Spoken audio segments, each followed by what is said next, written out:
Okay, so for all of you guys watching, my name is Christian Alva, founder, owner of electronicalife.com. I am a content marketing specialist that has been certified by digitalmarketer.com, which is a online website that is probably the biggest or one of the biggest marketing training websites on the net. They do lots of different types of marketing trainings in all different types of fields. And they are just kind of like the leader in the industry, basically. What you can learn there is way beyond what you could learn in college, because really college is just so not up to date. Basically, what I learned 5 years ago is now just being taught in colleges right now. So that kind of just gives you a little ideal of how advanced these types of courses and trainings are.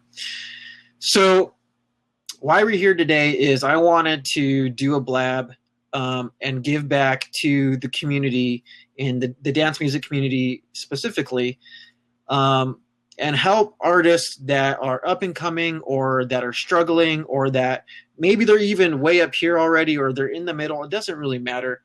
The point is that they're here right now. They want some information. They want to ask me things and get some information from me based upon my experience in the industry. So a little, I'm checking the time here, a little history on me as well is that I went to my first rave in, I believe it was 1990, late 1998, early 1999. Started DJing in roughly 2000. Oh man, it's been a long journey. Did promoting. I used to promote events. And they were talking about old school promoting where, and they still do it to this day, but hand out flyers after the parties. So you'd have to go to the parties, then leave the party early to go get our box of flyers, stand out at the end of the line or where everybody comes out. Hand people out flyers. It was crazy because this was back in the day and it all happened at like 6 a.m. when the party ended. Nowadays that doesn't really happen because parties end at like 2, 3, or 4 now. But we were just up pretty late and it was just crazy. DJ'd some small events, medium-sized events. Never done any festivals, to be honest. Biggest venue that I ever played at was the House of Blues in Anaheim, California, which is at basically Disneyland. We actually threw a party there. Electronica Life threw a party there, a thank you party, back in, I think it was later 2000. We did a Halloween. It was around the Halloween time or something like that. So that was pretty cool. And then I started Electronica Life in 2011. Went from 0 to 750,000 fans in roughly 4.5 years, something like that. And the way we did it was basically by connecting with people like we are now, or like I am now, which is why I love this Blab product, this Blab website, because it allows me to reach out to people like Michael and all other people as well, and connect that way. So that's just a little bit about me. And if you have any questions, be sure to ask them in the chat box and we can get started. Let's see. Jason Ray Hens. Hey, Jason Ray Hens. Love you, man. I know who you are. DJ Table, looking like you're going to get a hot seat in a sec. What else? Oh, by the way, if you are actually new to this platform, there's a thing called props, which is these little hands, and you click them. I'm not sure how it works on mobile, but you click them. It's similar to Periscope and the hearts thing, but basically when someone's talking some good shit, then give them some props, or if you agree with them or whatever, give them some props. That's how that works.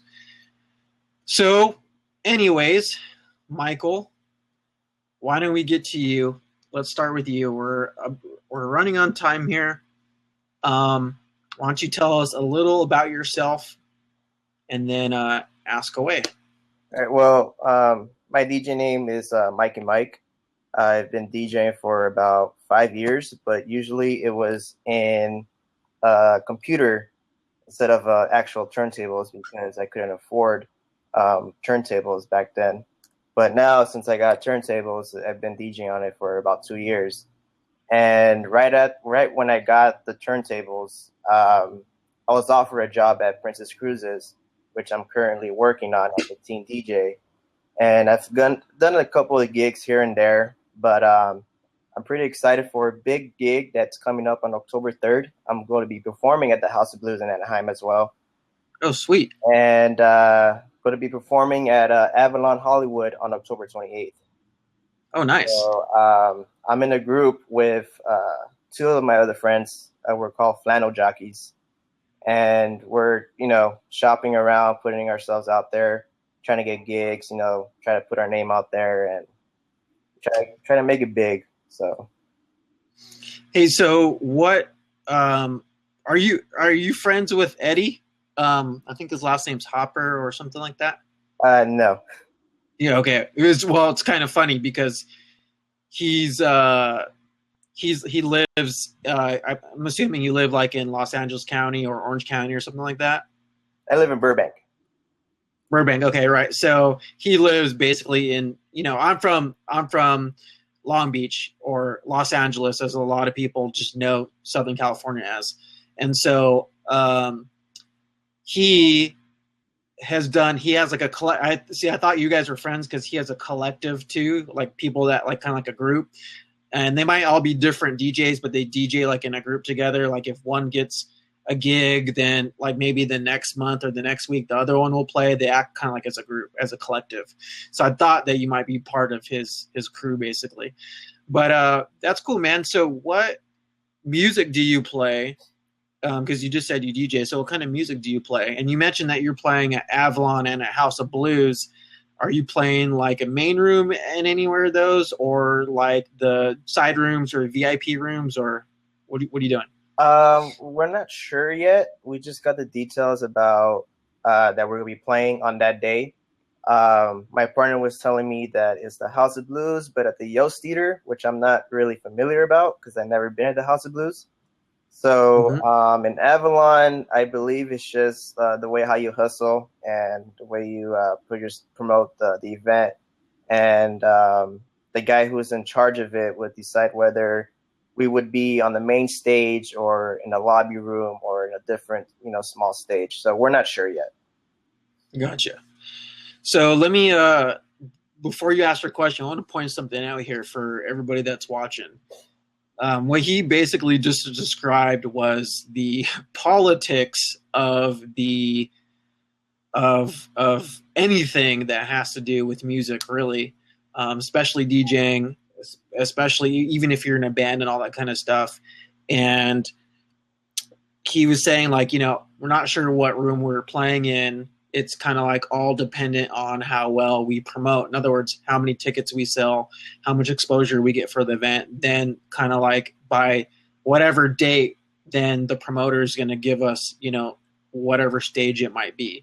Basically, it's if you do really good and you sell a lot of tickets, then we're going to put you on a better stage, that kind of thing. Is that kind of like what the deal is, Michael? Yes, the guy from the House of Blues also said that if he really liked us and we got the crowd going, he's going to offer a spot in Sutra.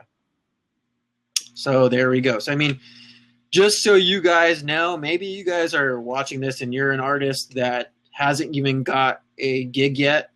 This is called vaccination. So, when you're a kid and your parents take you to the doctor and they give you a shot to prevent said disease or whatever, virus or whatever illness, it's called a vaccination. So what I want to do, and another thing why I want to do these blabs, is to create these vaccinations for you that tell you and show you what you're going to get into prior to getting into it, so that you're more aware of how things really work in this industry, as opposed to just going in blind.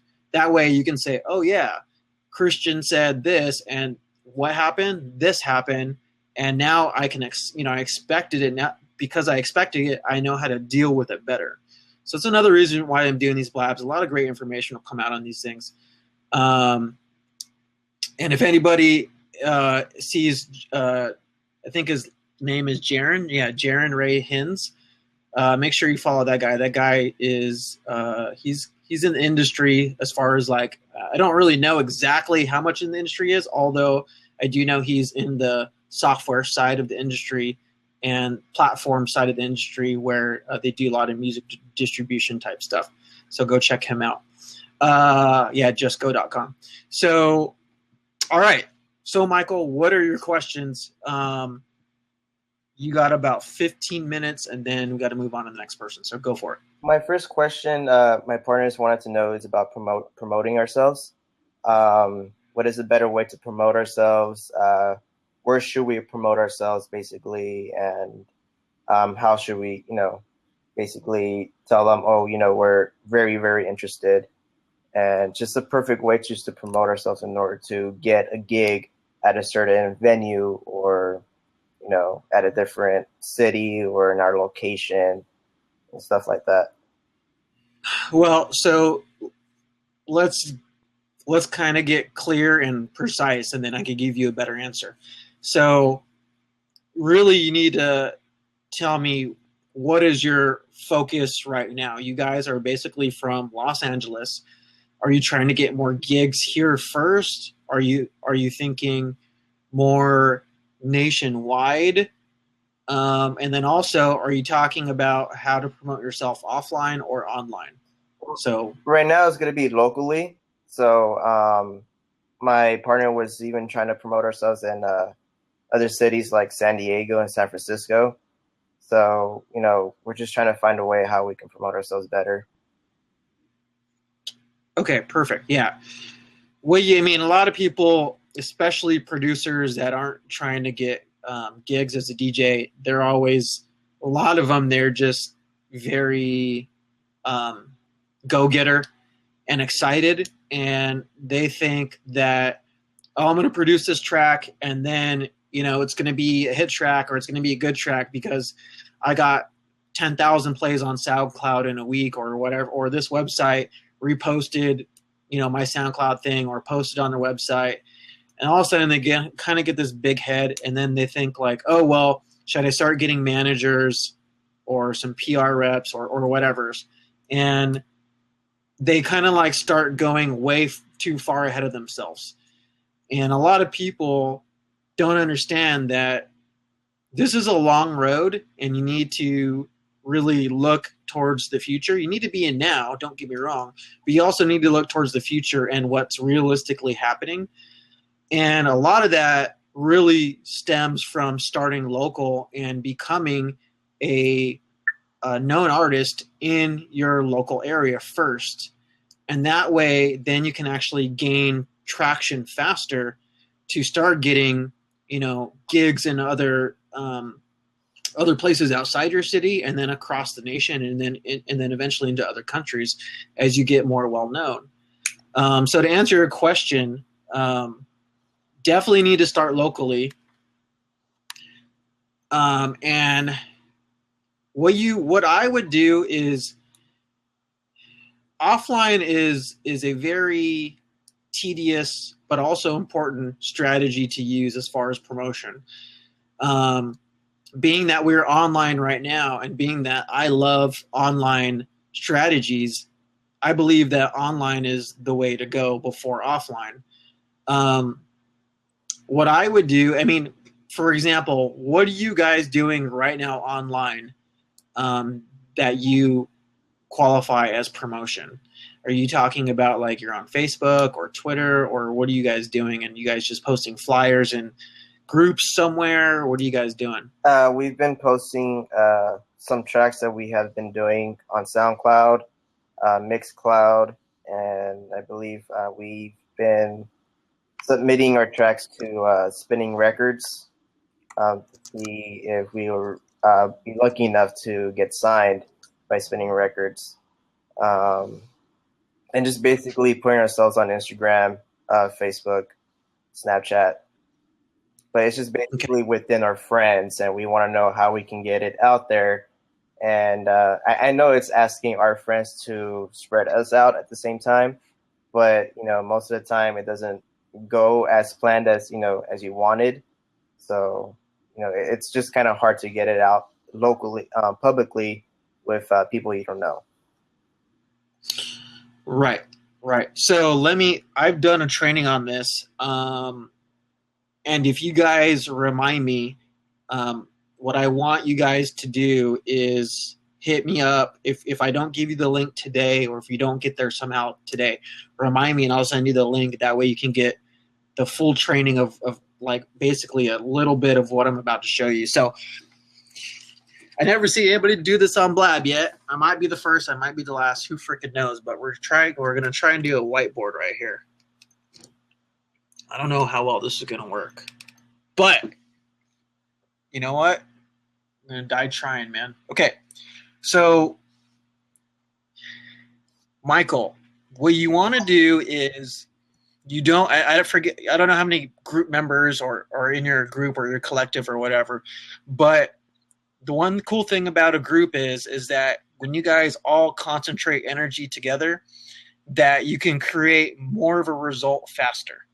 And the reason I know this is because I have a group. My DJ group's called the Storytellers Music, and I know someone that signed up or subscribed to one of these blabs is called DJ Storyteller or something like that, which is totally cool. I think it's hilarious and funny that we have similarities that way.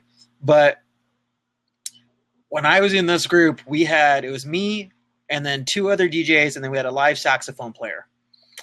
And we for the life of us, this was earlier, like about maybe 4 years ago, we weren't getting any gigs, despite the fact that there's basically like 4 or 5 of us, and we had a live element to our DJ thing. So in other words, we are setting ourselves apart from everybody else in the industry, especially locally, and especially at that time. I mean, even still today, there's not that many DJ groups that have live instrument elements to them, such as a saxophone or a guitar or violin or drums or whatever.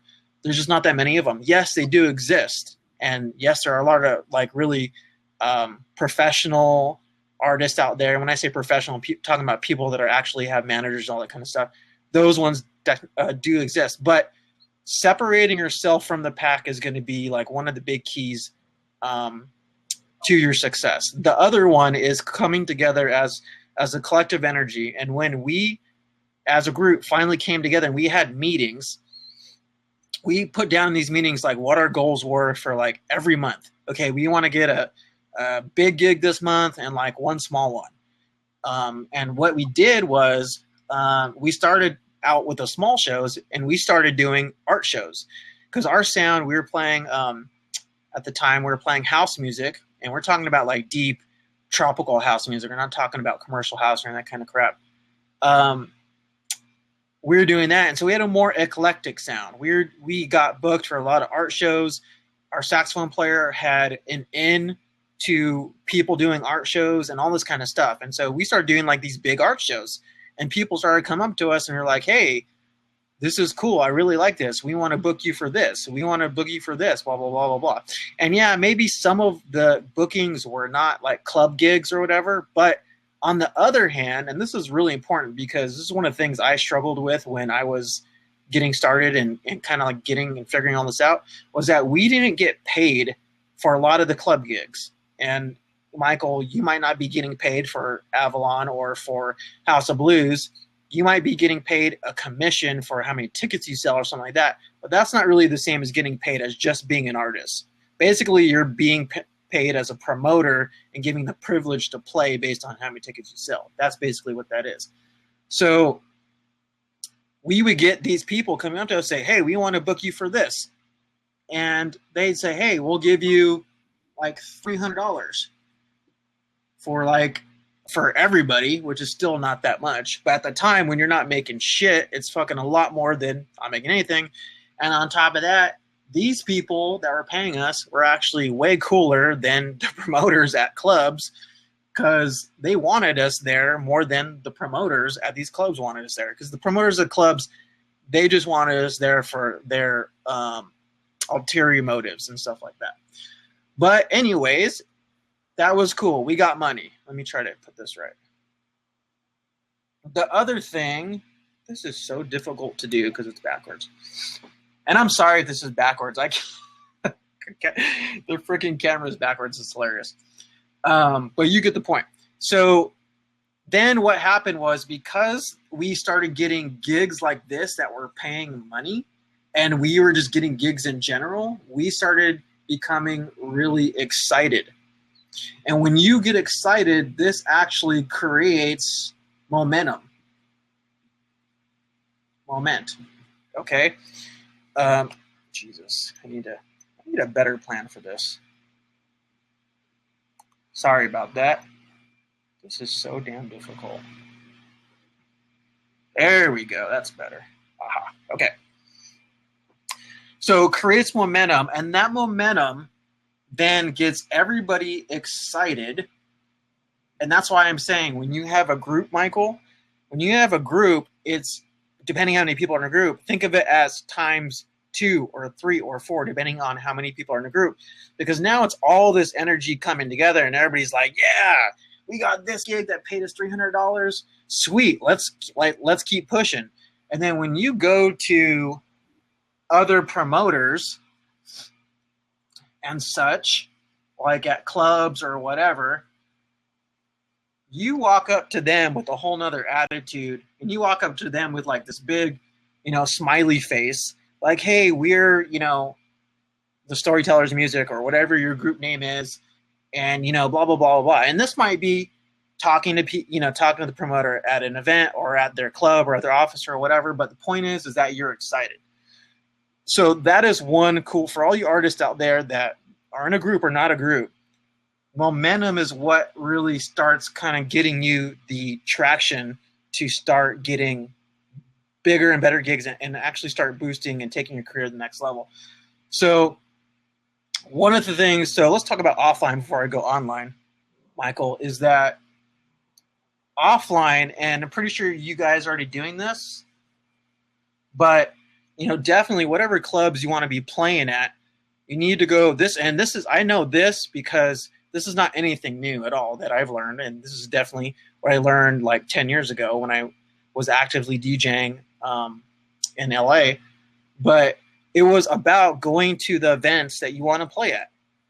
So back in the day, most of the events I was going to, which are all house music events, where like Mark Farina would play, Doc Martin, Heather, Diz, is all these house music DJs. If I wanted to play at their event, which all the events are at different venues because they're like all underground type things, then I would just show up, and then I would go talk to the promoter or talk to the other DJs playing. Most of the time, the promoter was the DJ playing, or a DJ that was playing was the promoter. So I would just go listen to their set, stand in the front by the DJ tables, be dancing, grooving, whatever, just to show that I'm there. So show face at these events or these clubs and whatever's you want to play at. That's like what you need to do. Then after they're done DJing, if they are DJ, then you go and you talk to them and you tell them, and be honest about it. Like, I really liked your set. Mention some specifics about it, maybe some tracks that they dropped and stuff like that. And then, you're going to start building relationships with these people. And yeah, they might not book you the first time, but if they keep seeing you and you tell them that you're a DJ and you hand them a mixtape or a CD or a USB drive or whatever, then they're going to actually start listening to you because they see you support, right? That's what we, as human beings, you need to always remember that we just want to be supported. We want to connect, okay? And if you understand this and you get to the deeper level of things, then that's where you're actually going to start to explode. So let's talk about online. So you mentioned that I'm freaking on my knees right now to make this damn presentation possible. It's hilarious. Online, you need to remember that it's called a social community for a reason. And I'm referring to like when you're posting on Facebook and Twitter and all these types of things, it's a social community for a reason, right? It's not called a spam community. Okay. Holy moly! I mean, it's not called a spam community, and I hope you can read backwards. Hey, wait, so Michael, is this backwards No, to it's you? not. Oh, sweet! Even better. It's back when I'm looking at the screen. It's backwards, so that's why. Crazy. Okay, so it's not called a spam community. It's called a social community, and a lot of people. Only thing that sucks is like I'm not in the camera now.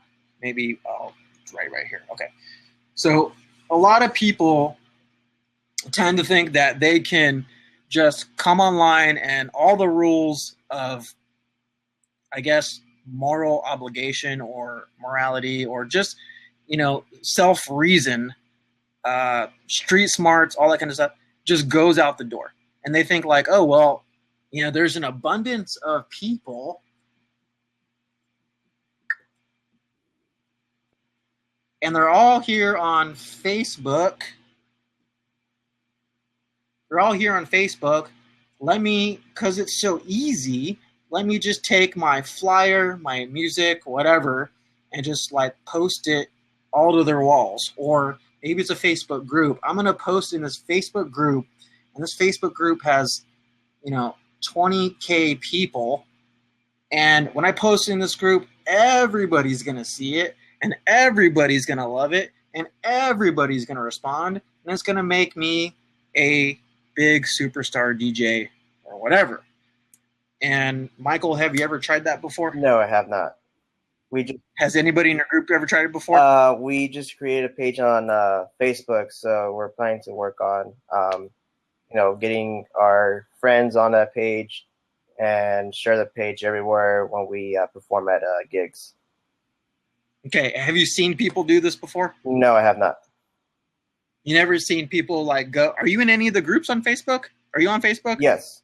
Obviously you are, but I mean, have you been into any groups on Facebook before? A couple, but I mean, they were just friends, just blabbing about some stuff. But that's about nothing about like music wise. DJ stuff, right. Well, in any case, whether it's a Facebook group or just a regular profile, and people are sharing their flyers or music or whatever on other people's profiles. I mean, it's hilarious. I'm friends with people on Facebook that added me, and I added them just because they're in the music industry. And then what happens is they totally just spam my wall with like this club shit that's going on tonight and get in free using my name and a bottle service and blah, blah, blah, blah, blah, whatever. And that is totally like useless, because I can guarantee you if you're doing that you're getting less than a 1% response rate to that, which is basically wasted time. Because even if you're hitting up thousands of people at a time with software or whatever's and automatically distributing this type of stuff to people's walls or whatever, it doesn't matter what social community is, just if you're doing that, then you're wasting time, because there's actually a better way. The better way is this. And this goes to that training I was referring to. Let me check what time it is, because holy moly. Okay. So it all really starts with the power of one person. And this one person that you can connect with, especially if you connect on a stronger level, this person can actually really turn into like 4 people or 5. And the reason is because when you get just to this one person right here and you develop a relationship with them, and I'm talking about online, or I'm talking about offline. And when I say develop a relationship, I'm not talking about getting into a relationship. I'm not talking about being a boyfriend or a girlfriend or BFF or any of that crap. I'm talking about you're just being cool with somebody. And this is usually a stranger.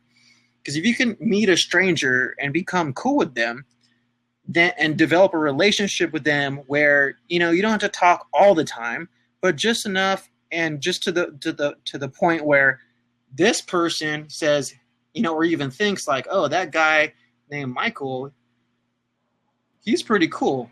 I just met him on Facebook the other day in this group or on his page or whatever.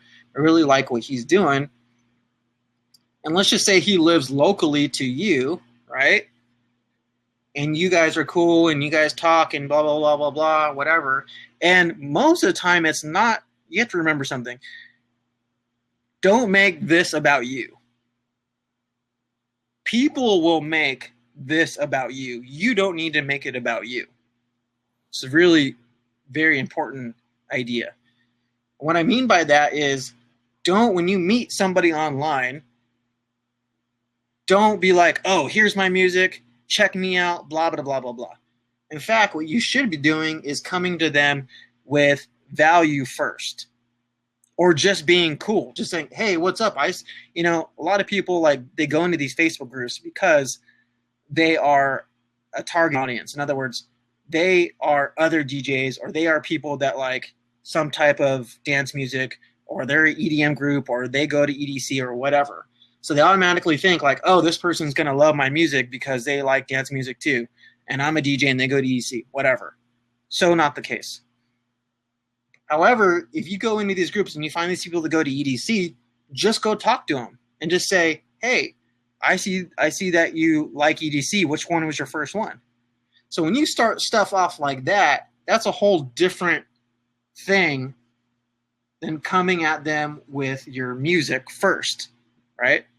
So when you start building these relationships like that, so after you finally get this dialogue started and they understand, that you are a DJ too and that you like EDC and whatever, then eventually they're going to ask you, oh, what do you do? I see you're a DJ on your profile. So what kind of music do you play? What kind of events do you go to? This, that, and the other. When they ask you that, now you actually have permission to actually start talking about your music. Okay? Then you can go from there. So as you deepen this relationship with this person, especially if they live locally, they're automatically going to start wondering and asking about you. And that is when you can start leading into your music and talking about your events and such. In fact, most of the time, you don't even need to talk to them about it.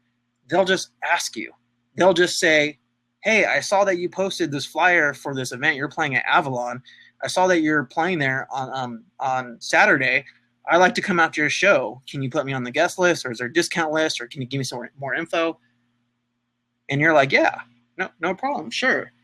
And then what happens is this. So because you came from a whole different objective of building a relationship and providing value first, now this person, let's say this is Sally. Let's say this person is her friend. I was going to say Sally Mae. Let's say her name's Beth. So your gig is, let's say, on Saturday. Beth calls up Sally on Friday.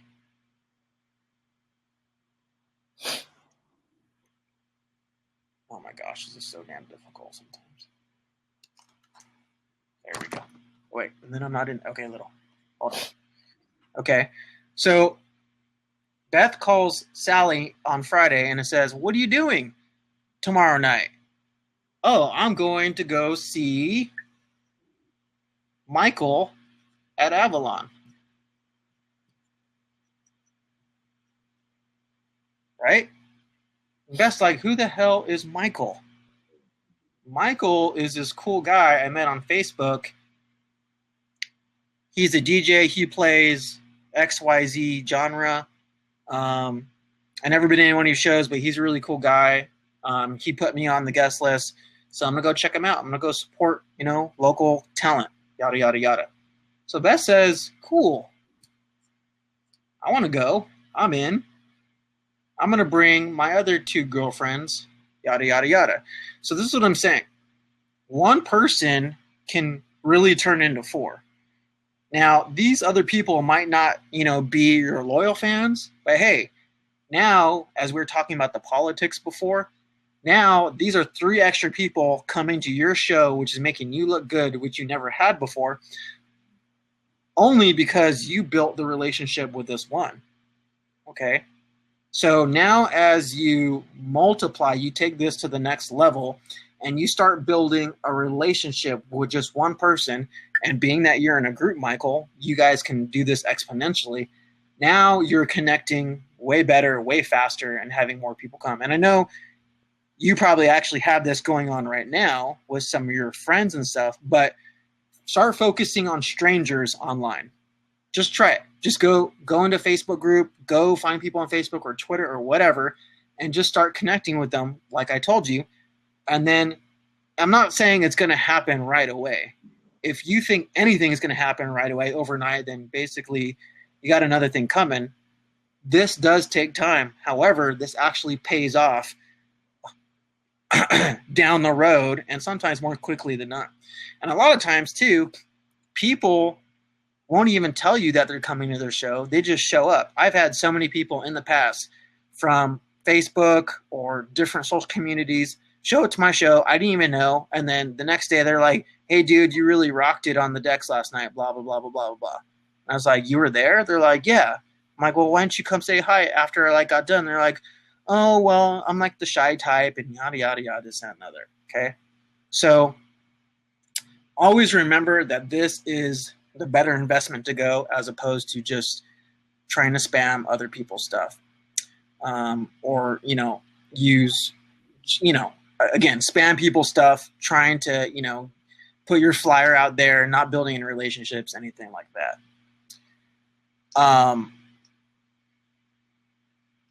Does that sound good, Michael? Yeah, that's a perfect way to put it. One of the main things, Michael, is that everything online, and even offline too, but everything online is based around connecting with people. No matter what platform it is, all the different platforms, Facebook, Twitter, Blab, YouTube, all these, they all have different ways of working, but the main strategy behind it all, the foundation, is built around connecting with people. That's what it's all about. If you think about it this way, Facebook, Twitter, all these different social communities, Blab, they're all tools in our arsenal that we can use to connect with people more efficiently. Okay, especially video. That's why I'm on this site, because and live video even, because when you can connect with people like this, they're getting more of a sense who you are faster. I mean, Michael, like, I never talked to you before, except maybe through emails or whatever, and that was just maybe yesterday. But do you think you know me a lot better than yesterday? And on a scale of 1 to 10, how much more do you know me better? Like about a 7, 8. All right, so there we go, right? So that's what I'm talking about. It's being able to connect with these people. And again, using video is going to be your fastest way there online. Yeah, DJ Harry Potter. Yeah, as Jaron said, build that tribe. That's right. If any of you are watching, I have 2 books to suggest. And the first book that I read about marketing and business that really inspired me, that basically kicked this dream off of being able to make it in the music industry as an artist and as a website and as a coach and trainer in the marketing industry, was a book by Gary Vaynerchuk. Probably fucking up the spelling of his name, but Gary Vanner, aka go follow him on Twitter at Gary V. And the book was called, I should be writing over here. The book was called Crush It. He's since put out 2 more books since then. Think Economy, which is, I think, my Twitter profile pic from like way back in the day. And then Jab, Jab, Jab, Right Hook, which is his latest book. But this one right here is by far my favorite of the 3. This one is going to, if you don't believe that you can make it online, this book right here is going to change that mentality. Okay? Because this book tells you how he did it, what he had to go through, this and other. And it's a simple read because he's not a writer. In fact, he went to college, but he was in like business and stuff like that.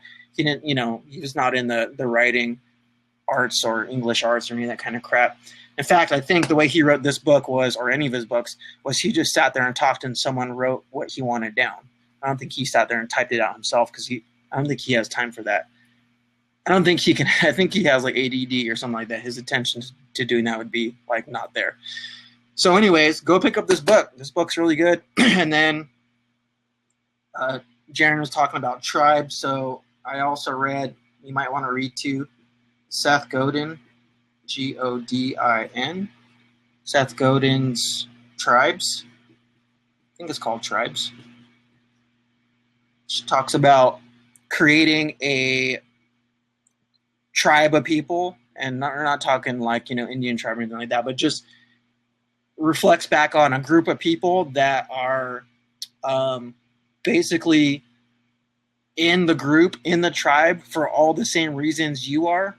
And this tribe will actually start growing and becoming more stronger because these people start believing in that the concept or the ideal behind the tribe is their own.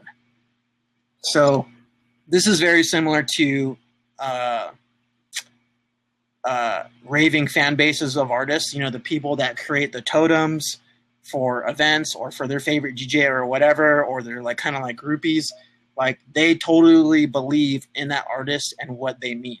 So kind of a similar concept. It's definitely a good read to understanding like really what's the motive behind people and why you should be doing this and why becoming a leader, which if you're an artist, whether you're a DJ or producer, you're a leader and you're leading people musically down, a different road than they would have been without you. So these are two good books. Let me see who else is in the room. Hey, DJ Table, why don't you press the video button, come on the hot seat, since I don't see the other people. Thank you.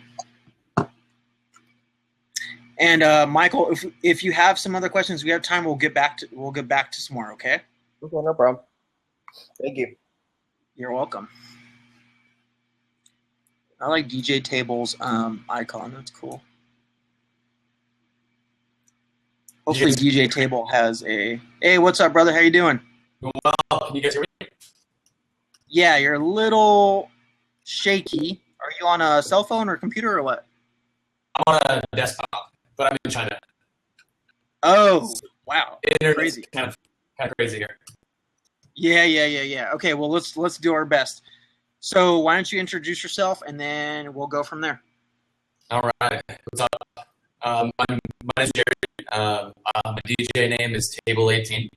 I'm originally from Salt Lake City, Utah, and I've been DJing for 6-7 years now. I've been producing for like 3 or 4, and yeah, I just want to learn as much as I can to try and break through, and hopefully I get to the top, Right. I hear you. So, what are your questions? I'm really digging that you're in China right now. Why are you in China again? Actually, for work. I'm a kindergarten teacher for PE right now at an international school. Awesome. Well, thank you I love teachers, man. Teachers are really inspiring. Oh, I think we might have lost. Are you there? Okay, good. You're still there. It just looked like you froze. Yeah. I love teachers, man. Thanks. Teachers inspire so many people, especially the really good teachers. So really appreciate you for being there, and especially going to a country that needs teachers, especially English-speaking teachers as well. So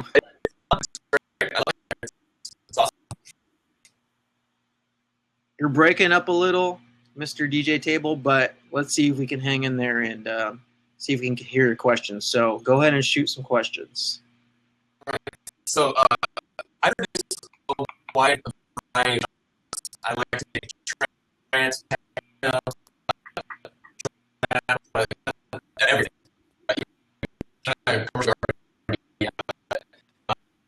I'm just now for brand. Yeah, I think we lost him. What do you think, Michael? Yeah, I don't see him anymore. I can still hear him, but I don't see him. Coming in very, very sporadically. Hey, DJ Table, why don't you put your question in the question box? That might be better. I know it might take a little more time, but that might be better.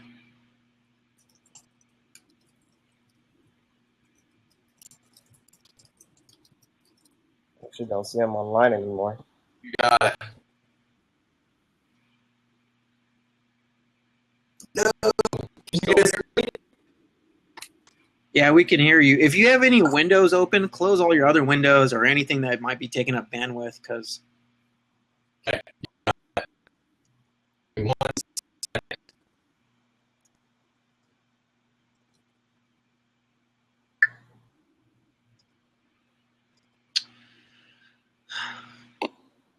And I'm gonna stay. This blad's supposed to go till 9 because I have another one at 9:30 that I'm doing, and I got to have a break in between because I got a lot of stuff going on today. All right. So officially, you only have 8 more minutes. So I might stay on just a little bit longer, just a little bit.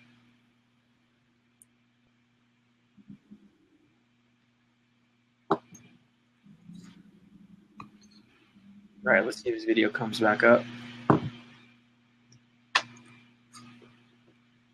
Hear me? All right.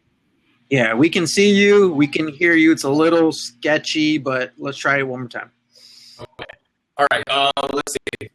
So, how important is genre identification? Should an artist with like a logo should I stick to one genre to identify with? Okay, I got your question. So I have 2 different answers here. The first answer is the most important to me, and it should be the most important to you. And what it is this.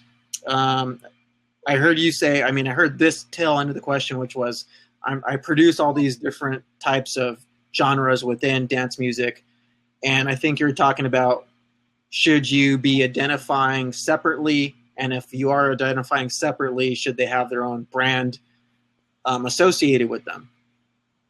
Okay, exactly. Okay, so if you're just starting out, then I'm really against people not focusing in one direction. Because when you start putting all your energies in different places, it's going to take you way, way longer to get to where you want to go by doing that. And the reason I know this is because I've done it myself, not so much in the DJ side of the thing or the producing side of the thing, because I've never really produced any tracks. I've accompanied some tracks that have gotten produced where I put in some input, but not to the technical side of things. That's not me. But like for electronica live speaking and other things in the dance music industry that I've been involved with, I've been there, done that, as far as focused on a lot of different things as opposed to just one. And when I've done that, it takes me so long to get all those things done. And as I was talking about in the beginning about momentum on the whiteboard, that momentum is basically non-existent. And when you don't have the momentum, you don't feel like you're going anywhere. And I felt like I've not gone anywhere for so long that most people will just break. They'll just give up. And really, that's what's actually, happening a lot in this industry right now, because there's so many up and coming or new producers, because they go download illegal software, they go on YouTube, they learn how to do, this type of production or whatever, or make a track using this and that, and then they go and make a track, they go put it out on Facebook or on SoundCloud, they get 10,000 plays in a week, or it gets picked up by a website, and then they think they're going to make it, and then they don't, and then they just quit because they're like, oh, well, I thought this was easy. I downloaded this free software that's supposed to be paid software. I downloaded it for free. I got these free tutorials. I did just what they did. It sounds like I made this cool track. It's very cookie cutter. And the cookie cutter things, I mean, it's really not a lot of not originality. I mean, don't get me wrong. We all got to start somewhere, right? I totally believe in that. The first track you might make, you got a lot of concepts and ideas from things you saw online or other songs that exist in the marketplace. Absolutely. And I believe that you should build on that. There's nothing wrong with that because everybody has to learn somewhere. There's definitely a learning curve. But you have to keep going. This is a long road and a long process. And so a lot of people right now, a lot of kids that are doing this, they're making that one track or maybe 2 tracks or maybe 5 tracks or 10 tracks. And after they made that in just 1 year or whatever it is, and they haven't really seen any progress yet, they give up. And so that's what I'm talking about. If you start putting all your energies in different places, you don't create this momentum for yourself. And while I know, I mean, for example, there are, really known producers like Deadmau5 or other ones that are really big that have different aliases, like Above and Beyond, for example, as well. They put out different types of music, and Above and Beyond, they actually said something really important here. That was at EDM Biz 2014, I believe. And they're talking about how they were putting songs out as Ocean Lab, but now they look back at it and they're like, well, we didn't want to put that out as Above and Beyond because we thought it was too, I think they refer to it as commercial sounding. It's too commercial sounding. And we didn't want to put that as our brand, so we released that as Ocean Lab. And a lot of people, I guess, didn't know at the time or whatever that Ocean Lab was Above and Beyond. And so then they're like, well, that was foolish and that was really stupid because why did we do that? We really love that song. Who cares if people think it's commercial or not? Who cares what people think? We love the song. And that's kind of like what I'm talking about is that it all falls back to what you believe in your heart and what you feel inside of you, which way you want to go. But whatever way that is just try and focus. If you really believe in your heart that you should go all these separate ways, by all means do it. But I'm telling you from experience, and a lot of other people, a lot of other producers, a lot of people in different types of businesses will tell you that if you focus on the one thing, you're going to start seeing results faster. It's going to create more momentum and more energy, and you'll be able to get places faster. Now, later on, once you do get established, and you want to go venture out into these other genres or you want to create these other brands, then that would be the time to do it. And the reason is because as you get more up there, more popular, more known, more qualified as a producer, more qualified in the industry, you have more money coming in. You can allocate a lot more resources to a team. And the team can then handle a lot of these tasks for you. For example, creating a different branded website for that brand, creating, a marketing team for that brand, creating a logo, whatever. All the different stuff that would come associated with that other brand, you can actually outsource or allocate to a team that you now have established because you did the groundwork, the foundation to create the money and the success to allow for all that kind of stuff. Does that make sense? Yeah, I feel you. Okay, my next question. My comments aren't even working right now. Let me exit and come back in. Hang on. Okay. So you're saying it's a risk of going to different genres when you're just starting, correct? Yeah, I mean, and I'm not saying as a DJ. I'm really saying more of as a producer, but I'm also saying as a DJ too. And the reason is because if you start DJing all these different genres, you're going to have a hard time getting, loyal fans or loyal people to come out to your shows because there's not a lot of people that like everything or they're very versatile. There's a lot of, and don't get me wrong, in general, there are a lot of people. I mean, we live in, like you and I, we live in LA. There's a lot of people that like trance and then also like dubstep or trance and house or trance and Calvin Harris or Armin and Calvin Harris or Above and Beyond and 12 Planet or Above and Beyond and Doc Martin or Mark Farina. Like, I am actually one of those people. However, I'm also not going to go out to all those shows, and most of the time, a lot of them are playing at the same time. So that creates like another problem as well. So if you just DJ one thing, or at least like one thing, but maybe you introduce some of those other types of tracks into your sets every now and then, and you're not just a DJ that plays totally open format, then you're going to get more of a loyal following, because people are going to like, oh, well, I'm going to Michael's gig because I can expect him to play X, Y, Z.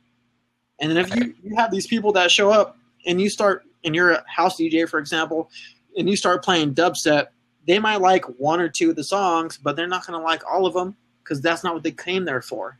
And then they're going to leave. And then, the next time you have a show, they're going to be like, well, I don't know if I'm going to come out because I thought you were going to play house last time and you played dubstep instead. And, I actually got a babysitter to watch my daughter that night, and I was kind of,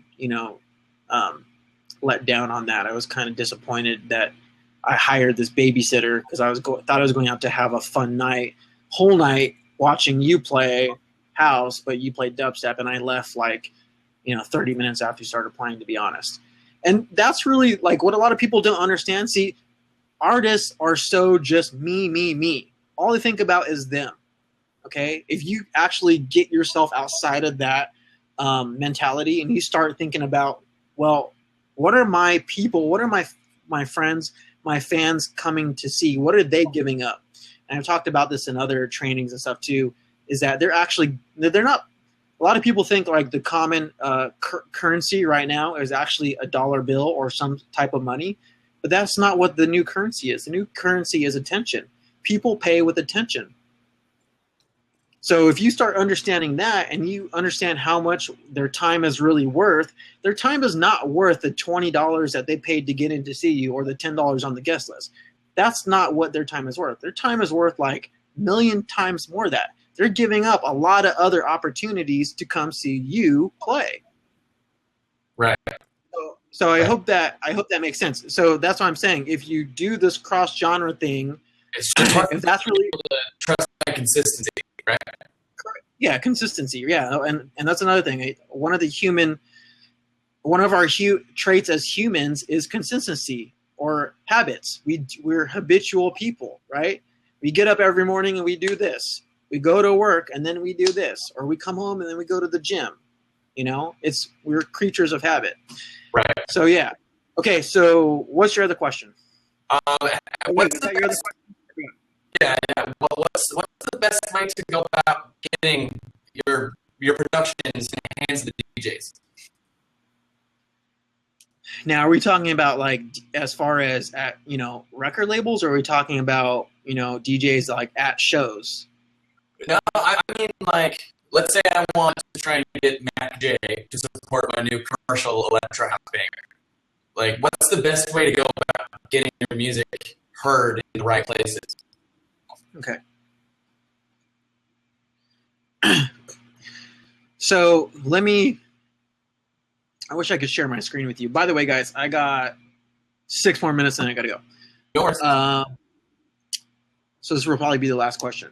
So I get emailed, as Electronica Life gets emailed every freaking day with like probably 20 to 50 emails, depending what day it is. Okay.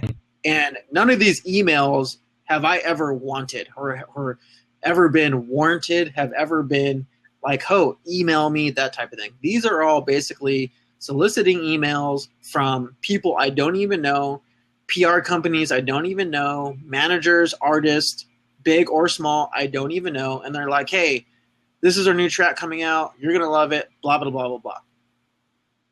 So that being said, coming from a person and an entity that sees this kind of stuff all the time, let me give you some ideas that you can take.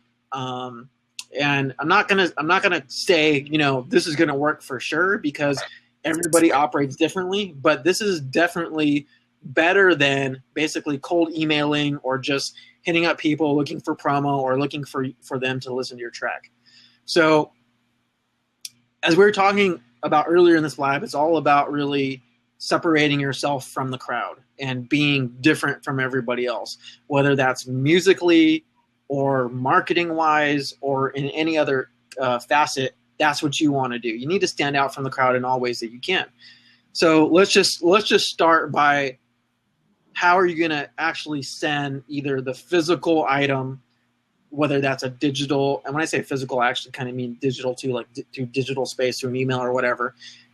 How are you going to send that to the promoter or record label or DJ or whatever, so that, you know, they might listen to your track?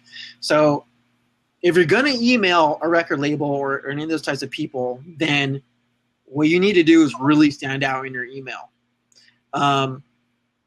You might want to do things like, instead of emailing and the subject line says, listen to my new track, or hi, my name is blah, blah, blah, you might want to stand out and say, hey, something to the sort of, I really love your record label, and I just posted about my top 5 favorite tracks from a record label on my website. Would love for you to check that out, or something like that. So basically, it all really stems from giving value first, as opposed to just like it being about you or me coming through the email. Give some value first. Like, I really appreciate, you know, the work that you guys done, yada, yada. I just posted, you know, something on my website.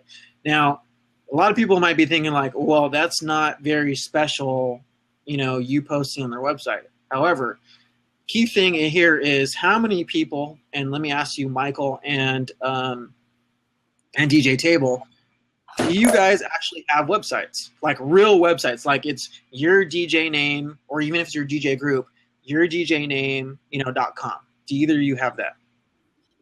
No, I don't have an actual website.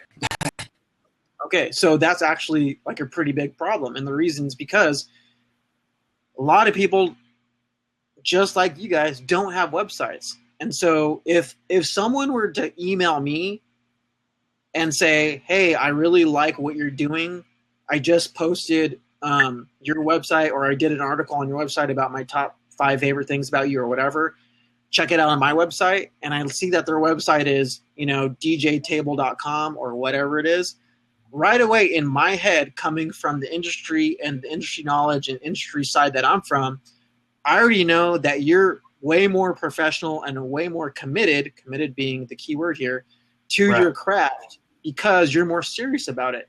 Because how many other DJs don't have websites? I can guarantee you it's like 99%, if not even more, 99.9% of people don't have websites. And I'm not talking about free websites like Wix.com or WordPress.com or whatever. I'm talking about DJTable.com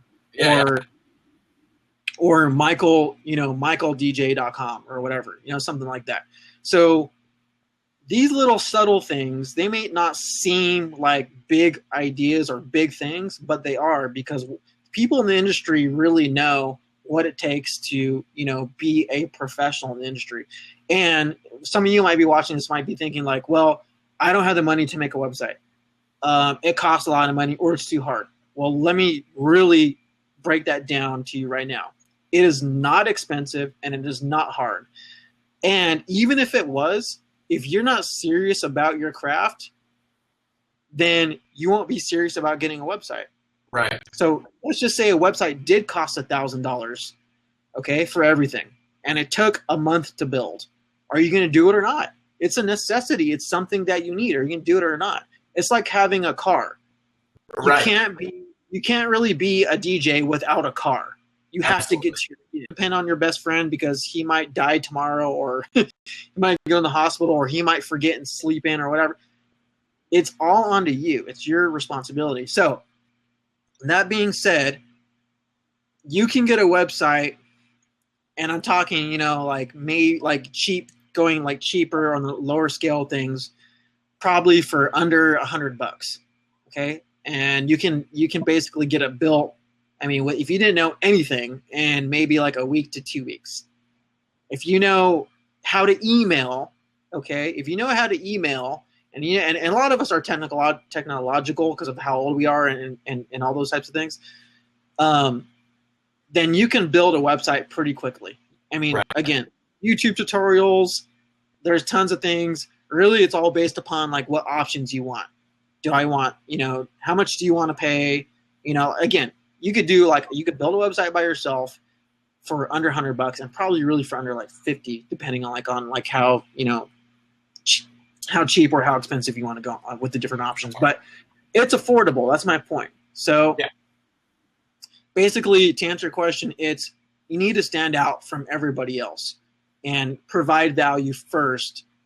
And then once you make these connections, I don't know if you saw the beginning when I was on the whiteboard, but make these connections with people and build from there. That's going to take you a lot farther than just cold emailing record labels.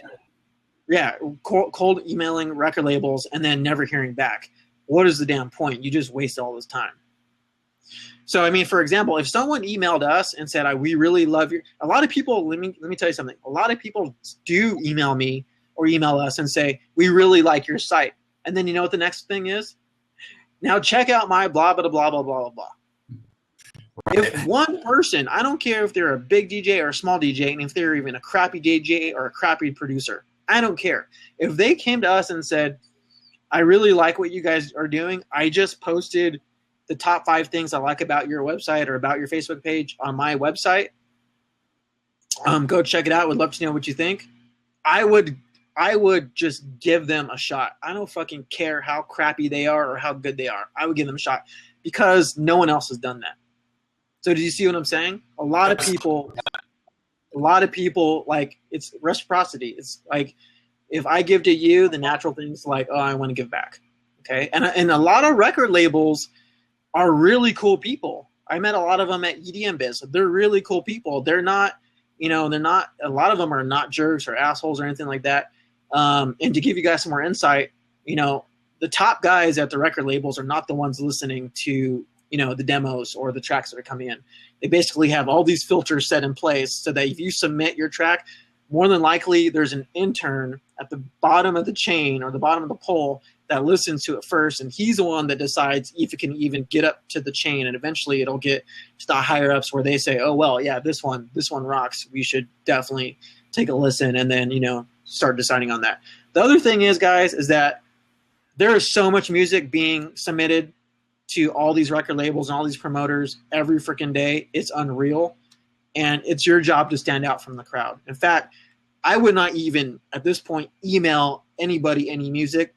I would get their physical mailing address and send them a physical copy.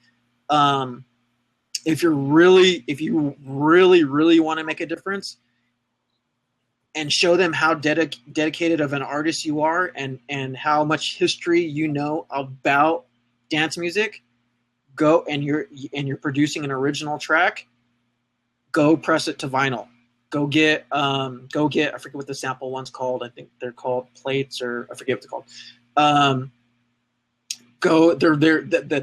The sample ones, like the first press they give you, like these really heavy records.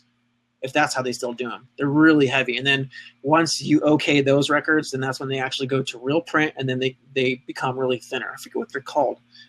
My friend has a whole bunch of them.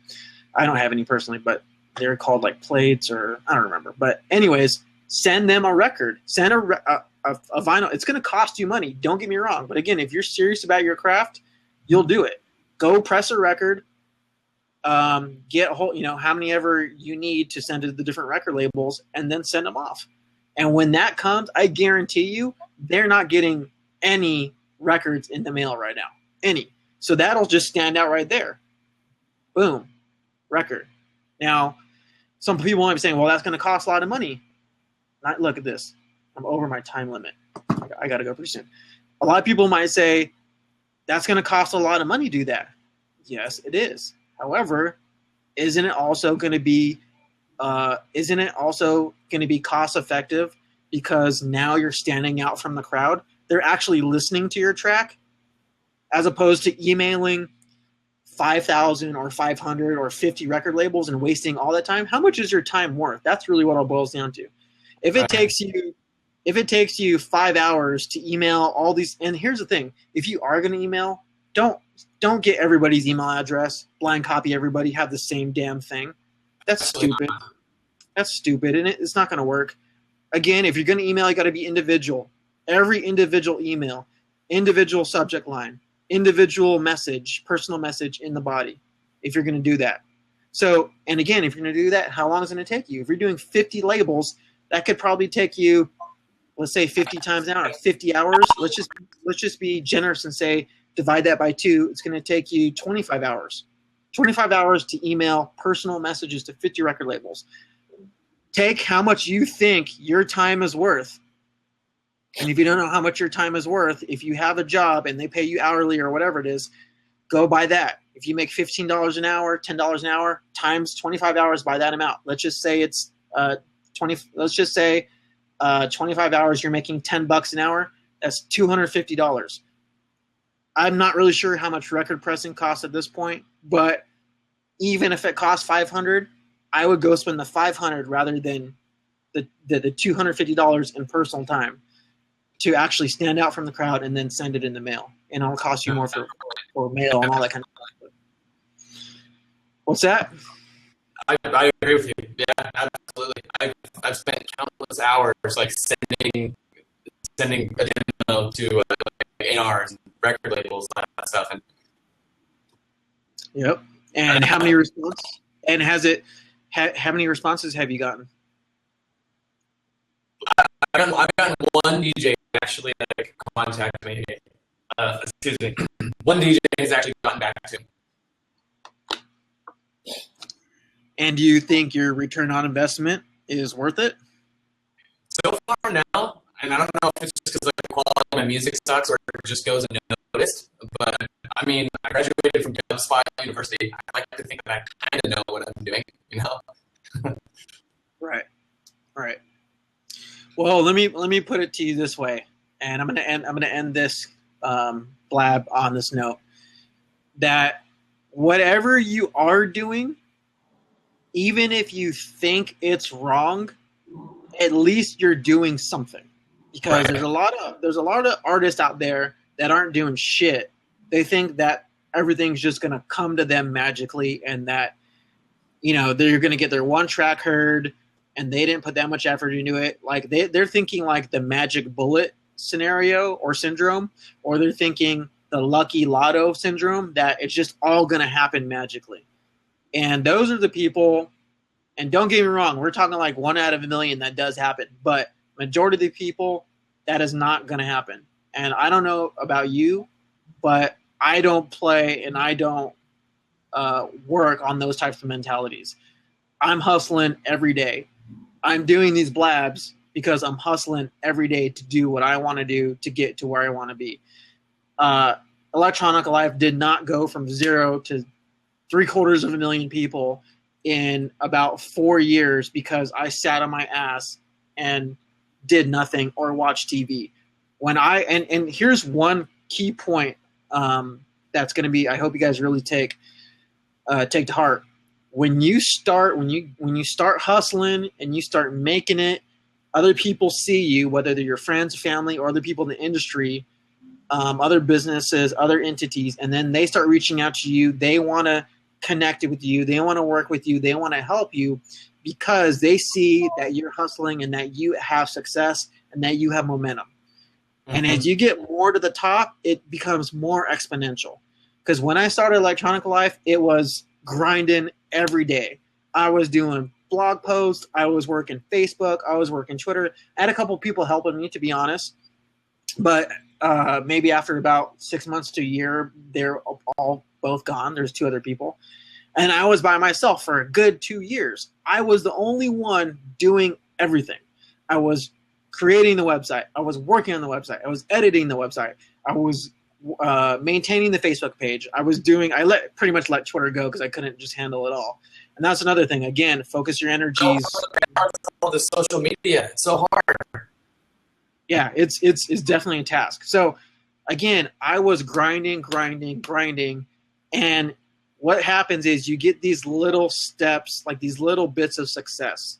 And those little bits of success tell you you're on the right track. Keep going.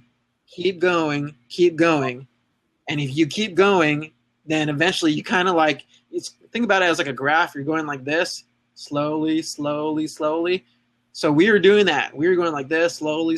And then we just hit this point and went like this. right? And then all of a sudden, like getting, you know, getting our press request instantly accepted or accepted every time for EDC, so we can cover EDC with a photographer or do interviews. I mean, I don't know if you guys saw my interview with Armin van Buuren that he did back in late May this year. Things like that. I mean, just all these opportunities just show up out of nowhere, and you're like, dude, how the hell did that happen?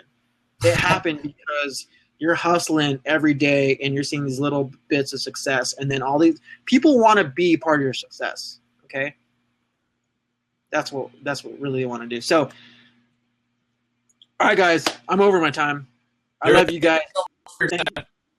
Yeah. Thank you for your time too. Really appreciate you, DJ Table. Michael, thank you, brother, for being here. Hey, if you guys want to show up on the next Blab, I don't know if other people are going to show up. They might forget. I don't know. If you want to show up and there's no one else, whatever, you might be able to come in and ask more questions. I can't really promise anything. I'm just letting you know. 9:30 is the next showtime. That's like in 8 minutes. I got to go do some stuff real quick. I'll see you guys later. All right. Thank you.